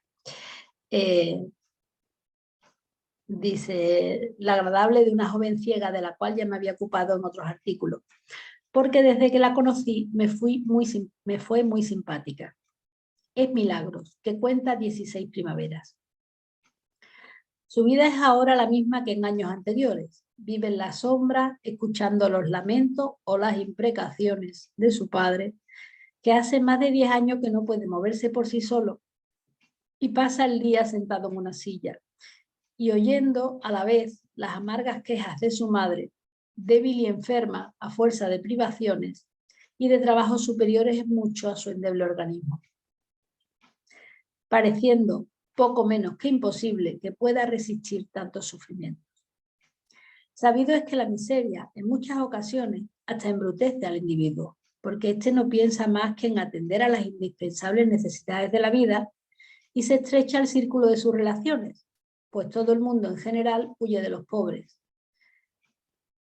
porque su trato entristece a los que tienen el corazón sensible y aburre a los indiferentes, que no buscan en sus semejantes más que distracciones y pasatiempos. Así Milagros vive dentro de una órbita tan pequeña que llega a ser microscópica. La infeliz pasa el día oyendo quejas por un lado y maldiciones por otro, y llegada la noche sale a cantar por las calles para ganar su sustento y ayudar a sus padres. Por esquinas, paseos y plazas no aprenderá a filosofar, más bien al contrario oirá frases poco cultas y delicadas, que ya se sabe lo que pueden dar de sí los corrillos de transeúntes que rodean a los músicos callejeros. A cualquiera le parecería lo más natural que fuese Milagros una vulgaridad completa, sin el más leve conocimiento de las cosas, reducido su espíritu al más triste quietismo, sin elevarse nunca a las regiones ideales de la fantasía. Y sin embargo no es así. No es así como lo prueba sin la menor duda el diálogo que sostuvo conmigo, sentadas las dos en una escalinata de mármol blanco y rodeadas de hortensias en flor. Milagros aspiró con delicia la brisa embalsamada por el perfume de las gardenias, brisa embriagadora que movía suavemente las hojas anchísimas de dos hermosos plátanos de Cuba, y exclamó sonriendo dulcemente: ¡ay, qué bien se está aquí! Este jardín debe ser muy grande, ¿no es verdad? La niña era ciega, ¿eh? No sé de qué manera medirás tú las distancias, dice Amalia. Quizás para ti sea inmenso, pero en realidad es más bien pequeño. Lo único que sí tiene es que está admirablemente cuidado, como que lo cultiva el mejor jardinero de Barcelona. Ya se nota, dice la niña. ¿Y en qué lo notas tú? En que esas flores que he tocado están muy lozanas y las hojas verdes están muy fuertes y muy tersas. Ay, si yo pudiera, pasaría la vida en un jardín. Y dice Amalia, y eso que tú, a no ser en tu fantasía, no puedes ver la variedad de los colores de las innumerables florecillas que embellecen los jardines. ¿Que no puedo ver los colores? Vaya que sí los veo. Sí, señora, los veo en mi pensamiento. O por mejor decir, lo siento. Explícate, mujer, explícate. Usted se ríe, pero es la verdad. Voy por la calle con mi madre y pasa junto a mí una señora vestida de negro y siento malestar. Si me rodean unas cuantas, por ejemplo una familia que lleva luto, aumenta mi angustia y entonces le digo a mi madre: aléjame de este sitio, que aquí hay muchas mujeres vestidas de negro. Hago un pequeño inciso. Hoy en día cualquiera nos vestimos de cualquier color, pero en la época en la que Amalia escribe esto, el negro era exclusivamente un color de luto. La gente se vestía de negro solamente cuando estaba de luto, especialmente el pueblo llano. Alguna mujer, alguna noble en algún acto podría a lo mejor vestirse de negro por vestirse de fiesta, pero era poco común. El negro era un color de luto. Y de hecho la gente estaba enlutada años. El luto se vestía por años. Y había unas cantidades fijadas, no sé, no recuerdo las fechas exactas, pero eran como, si se te muere una madre, son, qué sé yo, 10 años de luto. Si se te muere un hijo, las madres y los hijos costaban lo mismo, 10 o 15 años de luto. Si se te muere un hermano, no sé cuánto, 8 años. Si se te muere un cuñado, 6 años. Si se te muere un primo, 3 años. O sea que estaba el luto tasado según la cercanía del difunto, ¿no? Entonces, bueno, decía, me vuelvo al relato. Dice la niña, usted se ríe, pero es la verdad. Voy por la calle con mi madre y pasa junto a mí una señora vestida de negro y siento malestar. Y si me rodean unas cuantas, por ejemplo una familia que lleva luto, aumenta mi angustia. Y entonces les digo a mi madre, aléjame de este sitio que aquí hay muchas mujeres vestidas de negro. No es que las vea, claro está. Usted ya sabe que antes de cumplir 2 años se me saltaron los ojos, pero no me engaño. Conozco al vuelo donde hay un vestido negro. Yo creo que el color negro se asemeja al cautiverio que sufren los criminales y los inocentes calumniados, que hay muchos que pagan culpas ajenas. Debe ser como el fondo de los precipicios, como las nubes antes de la tormenta, como las dificultades y los obstáculos que encuentran los hombres en la miseria, como todo lo triste, como todo lo doloroso. Negro debe ser el remordimiento, ¿no es verdad? Negro debe ser el odio, negro el crimen. Por nada del mundo me pondría un vestido negro. En cambio, un vestido azul, ¿cuánto me gustaría? ¿Y cómo crees tú que es el color azul?, le pregunta Amalia. Ah, precioso. Dicen que azul es el cielo en un día de sol y azul es el manto que le ponen a la Purísima. La Purísima es como llamaban a la Virgen. El color azul me parece a mí que debe asemejarse a la juventud, a la esperanza, a la felicidad. Es un color que sonríe. Me figuro que si Dios usara túnica, tendría que ser azul, pero un azul claro, pálido, delicadísimo. Yo veo y siento ese color, pero no lo puedo describir. ¿Y del color grana, qué te parece?, le pregunta Amalia. Grana, como sabéis, es el color rojo sangre, rojo vivo. Dice la niña, no me gusta, no me gusta. Para mí representa el calor, la violencia, la soberbia, el desenfreno de todas las pasiones, el orgullo, la vanidad. Ya dicen que los reyes llevan mantos de púrpura y duermen bajo pabellones de terciopelo de color grana y que los tronos están cubiertos de esa misma tela. No me gusta ese color, no me gusta, me ahoga, me fatiga. Un lazo de cinta grana en el cuello creo que me asfixiaría. ¿Y el color blanco? ¿Qué impresión te produce? Una impresión agradabilísima. Me parece que el color blanco es una llanura sin fin, hermosísima, sin escollos, sin tropiezos, tan anchurosa, tan dilatada, tan grandiosa como la libertad. En el color blanco adivino el símbolo de la paz, de la tranquilidad de los pueblos y del regocijo de la conciencia.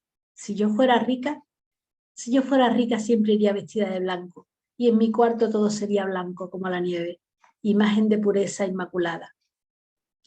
¿Y el azul dónde me lo dejas?, le pregunta Amalia. El azul me gusta en un sentido y el blanco en otro. El azul me parece lo más bello, el blanco lo más puro, lo más grande, lo más santo. Ya les dije que lo comparo con la libertad, que es lo más hermoso y lo más sagrado que hay en este mundo. Si todas las banderas que tremolan los hombres fueran blancas, no habría guerras, y solo la paz y el trabajo y el orden reinarían en la tierra. Sublime cieguecita, no pude menos que abrazarla y estampar un beso de amor en aquella frente donde brotaban tan hermosos pensamientos. Charlamos largo rato sobre formas y colores y me daba tan atinadas explicaciones, tan apropiados símbolos de las imágenes, como si realmente tuviera luz en los ojos y estuviera viendo objetos y cosas. Cuando nos despedimos, la vi alejarse dice Amalia. Caí en hondas reflexiones sobre la pobre cieguecita Milagros. ¿Qué habrá sido de su espíritu en otras existencias? Su inteligencia precoz, su penetración profunda del sentido de los colores y de la forma, acusa un gran conocimiento que no se explica en una ciega de tan poca edad.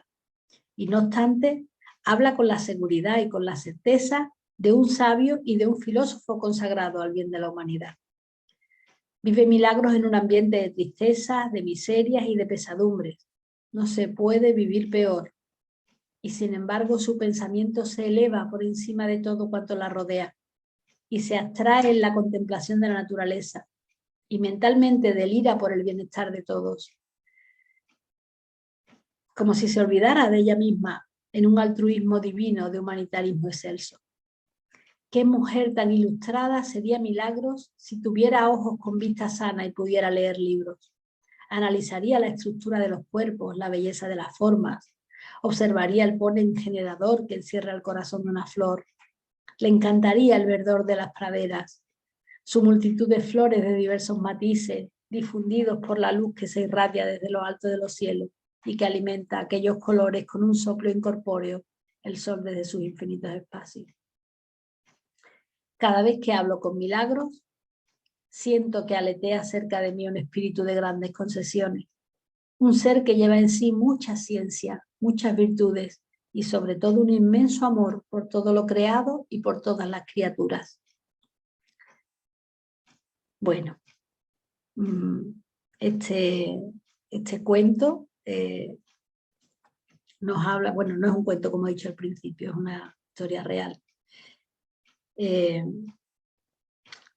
Hay varios motivos por los que un espíritu elevado podría tener esa encarnación, ¿no? De prueba, de misión, por ayudar a los otros. La niña indudablemente es un espíritu elevado.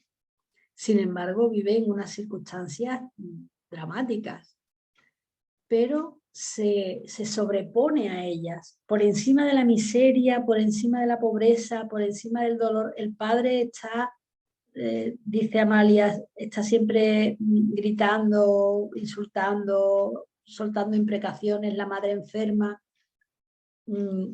Y a pesar de todo eso, la niña es capaz de sacar en su ceguera. Ella es ciega, o sea que ella también tiene una limitación considerable. Es capaz de sobreponerse a todas esas dificultades materiales y estar disfrutando del color que para un ciego. Pero claro, ¿qué está pasando aquí? No solo el espíritu, es un espíritu con una sensibilidad clara. Es que la visión espiritual no depende de los ojos. Y yo creo que la niña es muy clara, dice, yo los veo, los colores en mí, los pienso, los siento, ¿no? Me parece que también es una visión de su periespíritu. El periespíritu no está ciego y la visión periespiritual se extiende por todo el organismo, ¿no? Por todo el perispíritu. Ese es el motivo por el que cuando ve a mujeres de luto, siente angustia, siente ansiedad, claro.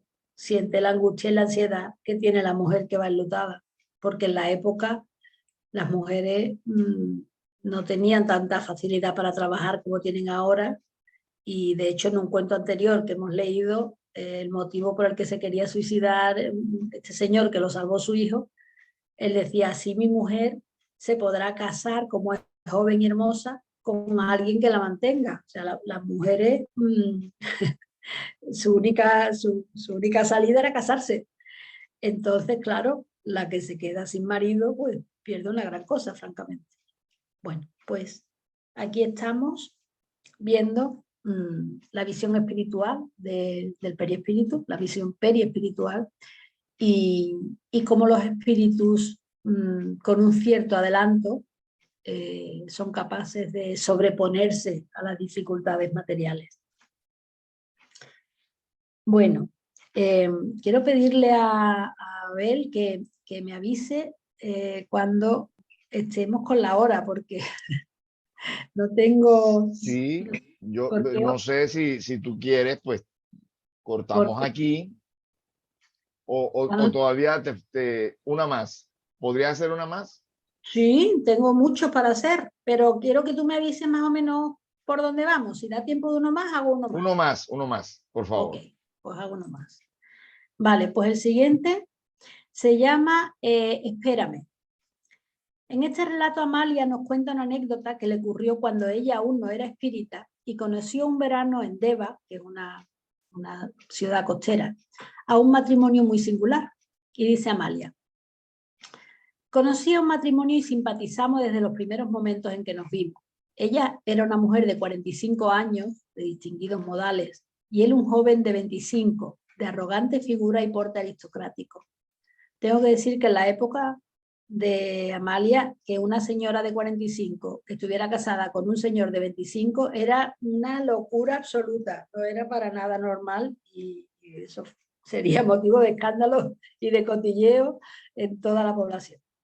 Bueno, sigue el relato luego y dice Amalia: cuando estuvimos a solas paseando le dije, qué feliz se la ve a usted con su esposo. Ay, sí, contestó Anita, nos queremos tanto. No puede usted figurarse el cariño nuestro, lo verdadero que es. Tiene su historia, una historia muy original. Sí, sí, Amalia. Una historia que yo misma no me la explico muy bien. Cuando volvamos a Madrid quiero estudiar el espiritismo para comprender sus misterios.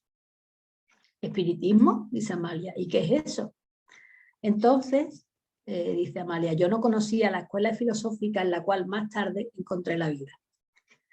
Pues el espiritismo, según me han dicho, explica el modo como las almas vuelven a la tierra repetidas veces. ¿Las almas? Sí, nuestro espíritu. Así me lo ha dicho un espiritista. Dice que venimos a la tierra cuantas veces nos es necesario para progresar y perfeccionarnos. Y debe ser un estudio súper interesante. Dice Amalia, ¿y eso podrá ser cierto? Sí, Amalia. Lo que es por mí, casi puedo jurar que los espíritus vuelven a la tierra. Mi matrimonio, mi felicidad, la debo a la vuelta de Rafael. ¿A la vuelta de su marido? Sí, a su vuelta. Sentémonos y ya le contaré la historia de mi casamiento. Porque soy muy dichosa. Mis días pasan serenos y tranquilos, pero también he tenido mis sufrimientos, aunque los he padecido en la infancia. Al nacer perdí a mi madre. Mi padre contrajo segundas nupcias antes de cumplir yo 2 años. Y aquí comenta Anita cómo su madrastra la maltrataba y tuvo una infancia dura, porque la madrastra pues, no la trataba bien. Y dice, un verano llegó a la finca la esposa del banquero para quien trabajaba mi padre, con su hijo Rafael, que contaría 12 años, el cual venía muy enfermo. Y para distraerle, la señora suplicó a mi padre que me dejase vivir con ellos. Mi padre accedió y yo saltaba de alegría cuando me vi separada de mi madrastra y me encontré en brazos de doña Magdalena, la madre de Rafael, que me besó muchas veces al mismo tiempo que le decía a mi padre, dichoso usted que tiene una niña. Perdón. Para abreviar, le diré que al principio pasaba todo el día al lado de Rafael y doña Magdalena se encariñó tanto conmigo que me hacía tener en su compañía por las noches. Desde entonces no he salido de su casa hasta ese verano, que hemos tenido que venir aquí por Rafael. El enfermito y yo nos habíamos hecho grandes amigos y su madre estaba loca de alegría al ver que su hijo se ponía mejor. Pero al verano siguiente recayó el pobrecito y ya no pudo dejar el lecho. Su madre, su padre y yo no le dejábamos ni un momento. Él era un niño muy formal y yo, no teniendo más que 9 años, parecía una mujercita. Así que hablábamos como dos personas entradas en años. Una tarde, pocos días antes de morir, le dijo Rafael a su madre, mira, mamá, si yo hubiera vivido, ya lo sabes, me hubiera casado con Anita, pero ahora me voy y te ruego que no la desampares nunca, porque no quiero que padezca privaciones ni molestias de ningún género. Y tú, me dijo a mí, espérame, que ya volveré a buscarte. Sus padres lloraban y yo también, porque Rafael lo era todo para ellos y para mí. Los 10 días que vivió después de haber dicho esto, me repetía con frecuencia, mira que no te cases, que me esperes, que yo vendré a por ti, júrame que no te casarás. Yo se lo juré cuantas veces quiso, El pobre murió por fin repitiéndome, espérame, espérame. Entonces yo no daba valor a aquellas palabras, mayormente oyendo a su madre que decía, pobrecito, ha muerto delirando. Doña Magdalena y su esposo quedaron inconsolables, porque era el único hijo que tenían. Yo fui la que les di alguna conformidad a aquellos dos seres desconsolados. En memoria de su hijo, me acariciaban, me complacían en todo, y yo con mi cariño les hacía la vida más llevadera. Al fin, como en la tierra todo pasa, aquella familia volvió a la normalidad, y yo vivía muy feliz, porque mis protectores me adoraban. Cuando cumplí 15 años, empecé a tener galanteadores. Doña Magdalena me decía siempre que quería casarme a su gusto, con uno que fuera tan bueno como hubiera sido su hijo. Pero yo de vez en cuando soñaba con Rafael y oía claramente que éste me decía, espérame, espérame. A la mañana siguiente contaba mi sueño a doña Magdalena y le añadía, yo no quiero casarme. ¿Y si Rafael vuelve? Criatura, no seas loca. ¿Qué va a volver? Decía ella. Ojalá, hijo de mi alma. Desde que te vi, te quise para él. Pero como él se fue, yo no debo ser egoísta y es justo que te cases y hagas a un hombre feliz. Pero quisiera que esto fuera sin separarte de mí. Lo mismo despierta que soñando, siempre me parecía oír la voz de Rafael recordándome mi promesa de esperarle. En aquel tiempo llegó de Cuba un hermano de mi protectora, casado, y su esposa venía muy enferma y embarazada. Se hospedaron en casa y antes de tiempo, según dijeron los médicos, la joven dio a luz a un niño, muriendo la madre 2 horas después. No sé por qué, cuando vi aquel niño tan pequeñito, lo estreché entre mis brazos, lo cubrí de besos y hice locuras con él. Doña Magdalena lloraba y decía, ay, cómo me recuerda este niño a mi Rafael. Así nació, tan chiquitito que parecía un juguete. Se criará en casa, replicaba yo. Y así nos parecerá que ha vuelto Rafael, que le pongan el mismo nombre. Y pusiéronle al niño el nombre que yo había elegido. Vino una buena nodriza y yo me convertí en niñera. El niño fue la alegría de la casa.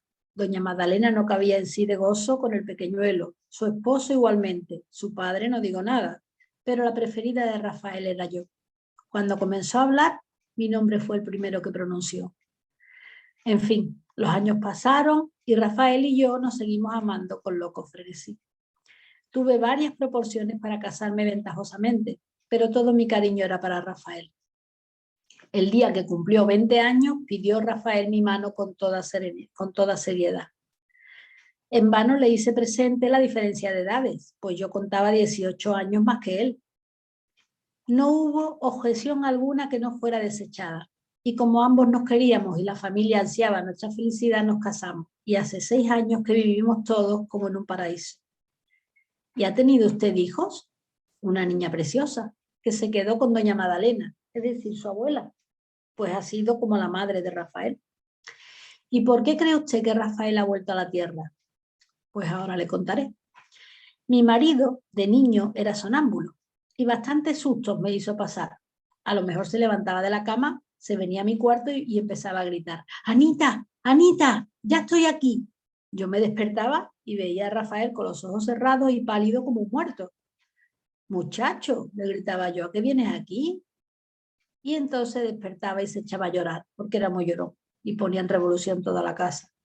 Poco a poco fue perdiendo aquella inquietante costumbre. A los 15 años volvió a las andadas del sonambulismo para hacer y decir lo mismo.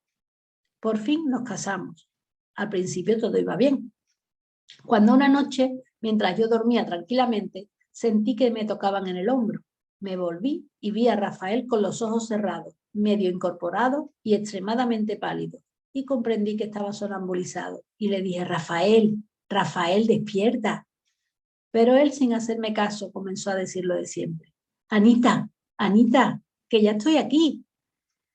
Sin saber por qué me acordé en aquel momento del pequeño Rafael cuando me suplicaba que le esperase, prometiendo volver, y maquinalmente le dije en voz muy baja, ¿eres tú, Rafael?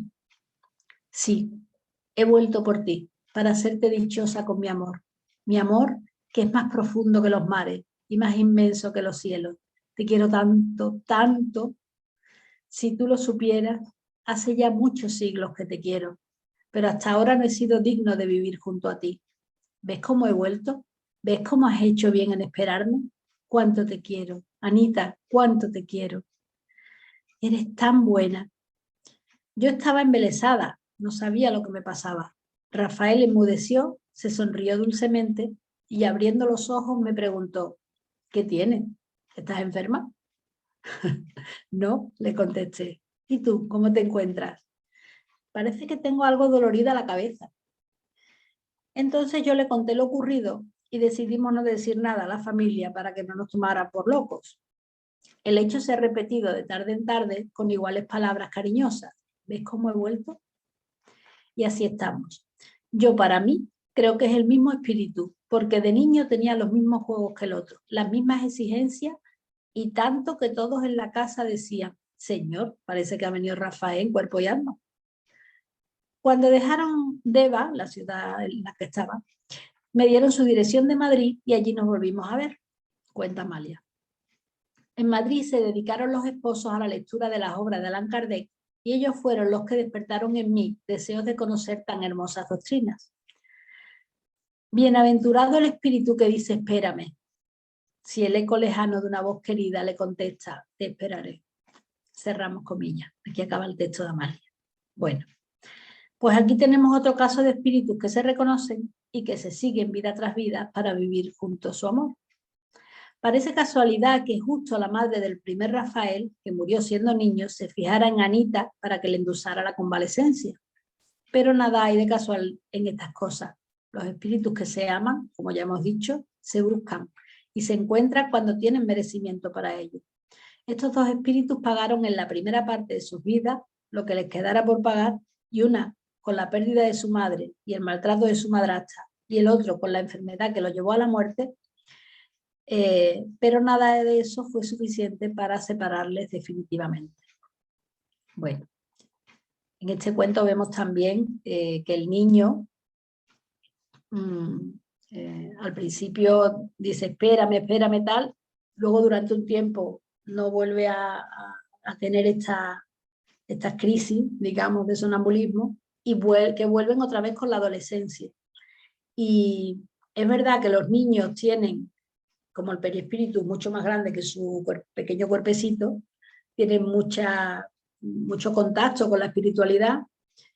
Y luego también hay un despertar y un renacer de eso en la adolescencia, justo cuando se acaba y se completa la encarnación. Y en este cuento ocurre así, ¿no? Lo narra ella así. Pasaba durante la primera infancia, después dejó de ocurrir y luego volvió en la adolescencia. Luego ya finalmente, pues cuando se casaron, el otro confirmaba que era él. Bueno. Pues hasta aquí vamos y tengo más cuentos, lo que no sé cómo andamos del tiempo, si ya está bien aquí o queréis más. Sí, ya este es el tiempo que hemos fijado como límite. Okay. Y creo que se concretó el objetivo, que es realmente el objetivo, es un abrebocas para que todos los que no han leído o los que no hemos leído este libro, pues lo vayamos a buscar. Ahora que hay la ventaja del PDF, sobre todo estas obras antiguas están todas en PDF. Entonces, te agradezco muchísimo, Antonia Rodríguez, pero sé que te dicen Toñi por cariño. Entonces, gracias, Toñi, por haber... Antonia está en la madrugada en España, así que Son, ahí son se las 3 y ve, 10, son las 3 y ahí, 10 de la madrugada ahora mismo. ahí se ve el talante y el cariño que le tienes con 6 años de estudio de la doctrina, una entrega maravillosa. Entonces te agradecemos mucho y además yo no conocía este libro y ahí, fíjate que en los que tú relataste, los cuentos que tú relataste solamente, Amalia hace una consulta a un espíritu, en el caso de Felipe, ¿verdad? En las otras, ella lo que hace es una reflexión espírita, o sea, de los casos, por ella conocido, una reflexión y un esclarecimiento a todas esas personas que le consultan y los casos que ella conoce. Entonces, cómo ella desarrolla ahí todo ese análisis espírita, esa reflexión de la ley de causa y efecto, de los sufrimientos, de las situaciones que viven, de los consuelos que pueden las personas encontrar. Entonces, realmente es una obra maravillosa que complementan las otras obras de ella, por ejemplo, Hechos que prueban que allí sí, cada caso, ella iba donde el padre Germán y consultaba qué había pasado con ese espíritu en anteriores existencias. Entonces, aquí ella hace gala de esa reflexión espírita, de ese análisis, de ese conocimiento, y consuela a las personas sin decirles qué pasó o qué no pasó de ese espíritu, pero consuela con esa sensatez, con ese buen sentido, como decías tú, espírita, y realmente a nosotros también, pues cada caso sin conocer los verdaderos por qué, vemos que salimos fortalecidos con cada una de estas historias.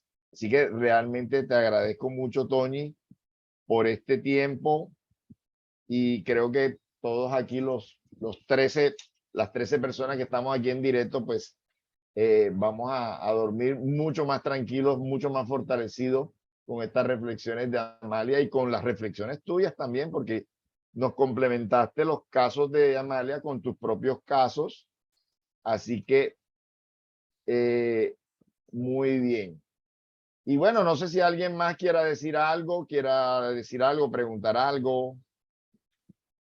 Bueno, Nancy te está diciendo muchas gracias, Antonia. Escuchar a María Domingo Soler es todo un deleite, su escritura, su narrativa y los sentimientos expresados en palabras nos invitan a comprender los momentos y fenómenos a la luz del espiritismo. Sí, Entonces yo la verdad también que sí que es un deleite escucharla y leerla. Os la recomiendo de verdad. Le paso a Abel el PDF por si lo queréis, para que no tengáis que buscarlo, porque es una delicia. Y es verdad, en los cuentos que yo he escogido solamente hay una comunicación, y en este libro casi todo el libro es de reflexiones, pero hay algunas comunicaciones más, porque el libro tiene 60 y tantas cuentos. Yo no sé si he leído 4 o 5, no lo sé, o 6, pero vaya, que hay casi 60, así que hay muchas cosas, y en otros cuentos también hay comunicaciones de espíritu, pero la mayor parte son, como dice Abel, reflexiones de ella. Cuenta los hechos y reflexiona, saca de los hechos sus propias conclusiones. Bueno, Nancy Aguilera desde Bogotá quiere también hablarte. Ahí veo que prendió la cámara y el micrófono. Adelante, Nancy, buenas noches. Gracias, Abel. Gracias, Antonia. La verdad, pues muchas gracias, porque pues yo también soy una gran admiradora de Amalia Domingo Soler.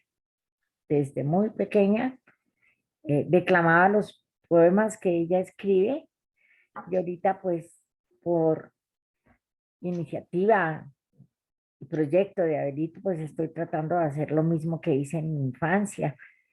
Entonces, para mí realmente escuchar todo lo relacionado con Amalia Domingo, como yo lo digo, me llega a lo más profundo del alma. Y gracias por escuchar de otra voz los relatos de Amalia Domingo Soler, tan motivantes, tan sensitivos y tan reales como nos permite entender y comprender lo propuesto en toda la doctrina espírita. Gracias nuevamente, un placer conocerte. Gracias a ti. Yo te escucho las cosas que ponemos en el grupo de Iberoamérica, que te he visto poner algunas poesías de Amalia. Gracias. También te he escuchado. Pues nada, estáis invitados si venís a Sevilla, que es mi tierra y la de Amalia. Os enseño los jardines por los que paseaba y algunos de los lugares que aparecen en estos cuentos. Estáis invitados. Un recuerdo que, pues no lo recuerdo ahorita y no lo tengo, lo he rebuscado nuevamente. Un poema que yo declamaba era Una rosa. Ay, sí, ese es muy bonito. Sí, lo escribe ella en el momento que una persona, un señor se le acerca ahí en los jardines de Sevilla y le obsequia una rosa, ¿no? Entonces ella Sí. escribe el poema a Ella una rosa. estaba un poco enamorada de este señor, Sí. pero bueno, no, él tenía pareja y no Ujú. era posible aquella cosa. Y de hecho fue por este señor que le regaló esta rosa, porque a ella le ofrecieron, como estaba ciega y estaba huérfana, y estaba en una situación muy, muy complicada, le ofrecieron casarse con un señor mayor, con un viudo, Mucho mayor que ella, sí, sí, pero mucho mayor. de muy buenos recursos económicos y ella no lo Y acepta.